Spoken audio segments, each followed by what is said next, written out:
Hi, I'm David Brevik, President and CEO of Gazillion Entertainment. In the past, I've worked on games such as Diablo and Diablo 2, but today I'm excited to show you a sneak peek at the early gameplay experience in Marvel Heroes, our massive multiplayer online action RPG. It has been designed from the ground up to be a free-to-play game. We believe it is one of the highest quality free-to-play games out there. There are no barriers to entry, there's no paying for power, you can play through the entire experience all for free.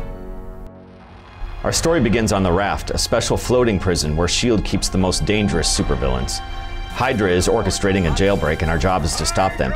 Keep in mind that this is still very early gameplay captured from our closed beta, so expect some of what you're about to see change in the future. We're going to play as Storm today. Storm is a member of the X-Men with the ability to control the weather. Because the Raft is the first thing players will see when they play Marvel Heroes, we've designed it to introduce the basic mechanics of the game.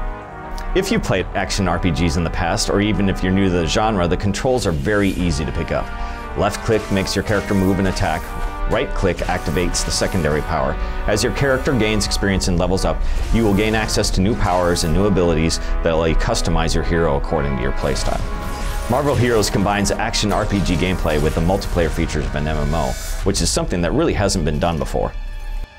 As you can see, a piece of loot is dropped, and in this case, it's a new cape for Storm. You can equip it either by right-clicking on it in your inventory or clicking and dragging it into the appropriate slot. In our game, drops are on a per-character basis, so any of the loot that is on the screen can only be seen and picked up by you. You don't have to race to pick it up before someone else steals it because different loot drops for each individual player.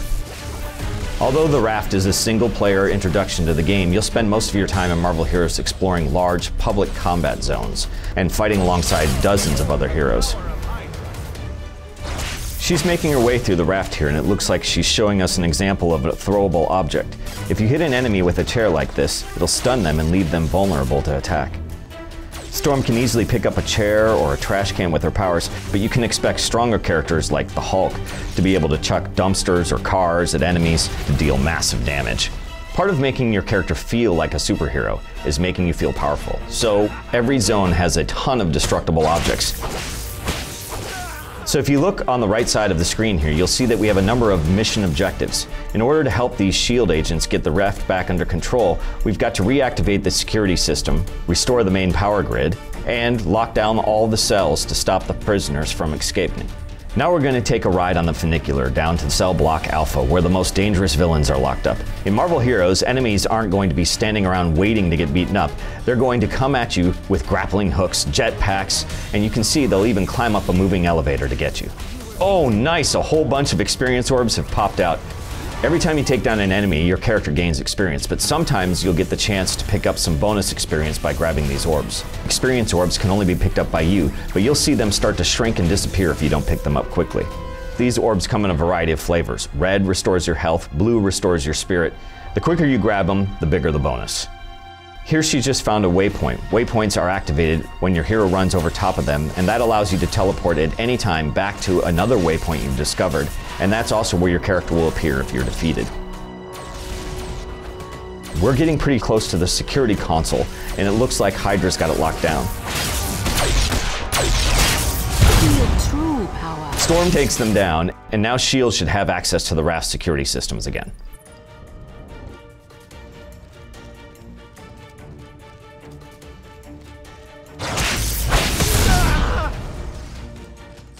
Look out for Hydra power brawlers. Ouch! If you get too close, they'll pound the ground. They'll leave you stunned for a few seconds.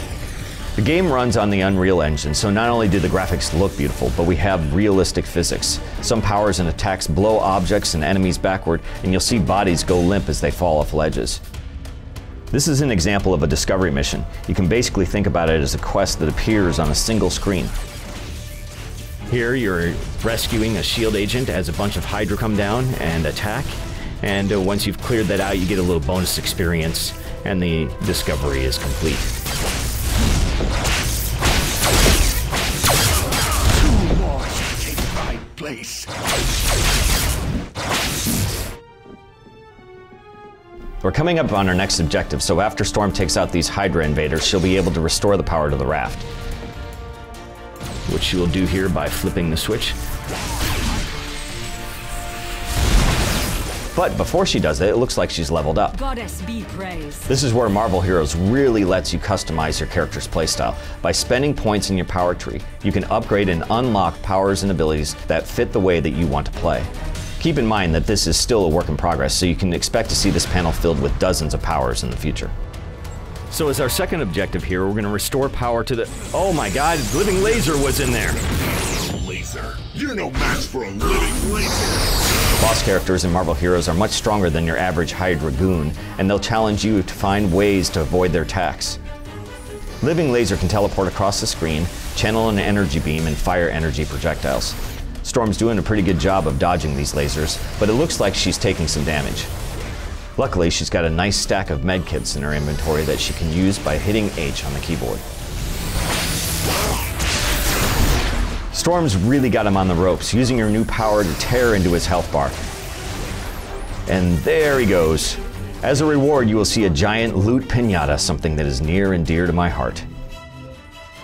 Every boss in Marvel Heroes drops a medal that you can equip to power up your character. Since Living Laser is basically pure energy, his medal boosts your maximum spirit. If you beat a heavyweight like the Rhino, you might get a chance to knock enemies down with each attack.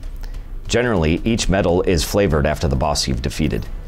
Another great feature of Marvel Heroes is the ability to bring up your roster and switch to any hero you've unlocked. Here we've switched to Deadpool, one of my personal favorites. Hello, my name is Inigo Montoya. You killed my father. Prepare to die. As you can see here, we have a few ready-made costumes to choose from. We have his X-Force costume, as well as his Pirate Deadpool. Arrgh! But now, we're just going to stick with his traditional red and black. There are a variety of costumes for every character, hundreds of costumes in the game, so you're not going to see two Deadpools who look and play exactly the same. As you can see, Deadpool plays very differently from Storm. Every character in Marvel Heroes plays differently. Some are brawlers like Thing and Wolverine, others are better at range, some fly. One of us broke something. These are all different ways you can play the game, so RPG fans can really think of each hero as its own character class. Deadpool's a really versatile character. He uses pistols, swords, and as he levels up, he can take advantage of his healing factor to regain health over time. Deadpool's doing a good job of defeating some of the enemies. He's also using an ability called Stop, Drop, and Roll, which lets him move through enemies and underneath missiles.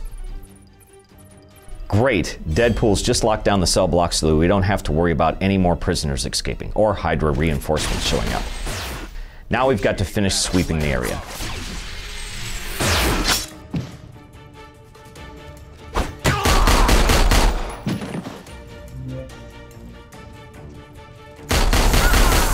It looks like Deadpool was just about to get smashed by that power brawler, but his stop, drop, and roll ability briefly stuns the enemy, so it's great to use when you see the bad guys winding up for a powerful attack. Uh-oh, that's not good. Eddie Brock managed to get out of his cell before we could initiate the lockdown, and it looks like he's being infested by the Venom symbiote. We'll probably have to fight him later in the game. One of the great things about this game is that we've got access to thousands of characters from the movies and comics. You're going to be picking up missions from NPCs like Professor X, Agent Coulson, and here it looks like Maria Hill needs our help. Green Goblin is still on the loose, and he's standing between these SHIELD agents and the exit.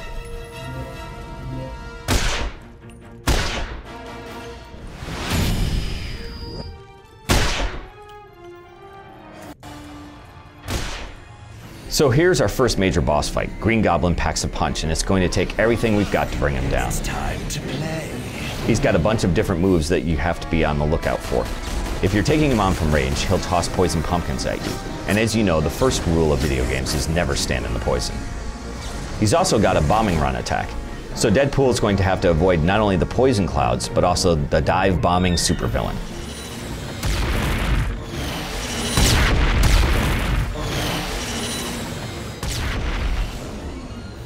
Get too close and he'll knock you back with an energy shock.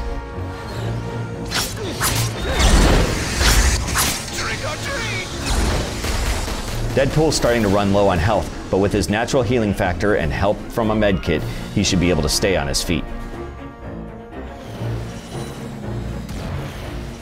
You'll see Deadpool attacking with his swords to stack a bleeding effect on Green Goblin, which you can see up by his health bar. But when he tosses a pumpkin bomb, Deadpool can roll safely to attack with his pistols at range. Deadpool's got him on the ropes, nicely done, and that does it for Green Goblin, and the raft is now secure. We hope you've enjoyed this early glimpse at Marvel Heroes. For more information and to sign up for the beta, please go to marvelheroes.com.